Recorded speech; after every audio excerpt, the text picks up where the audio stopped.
फूल झुरुची तते जन झुरुची तते नदी भी झुरी मरे तो पाई पवन कहे काने आसबू तू दिने तो गा पारी होई मो पाई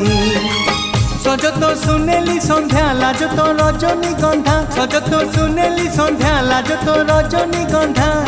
दिन राति झुरे तो पाई हलदी बसंत चढ़े तू आल हलदी मुही सोरिष फुलिया छिटो शाढ़ी लो तते भारी मानई।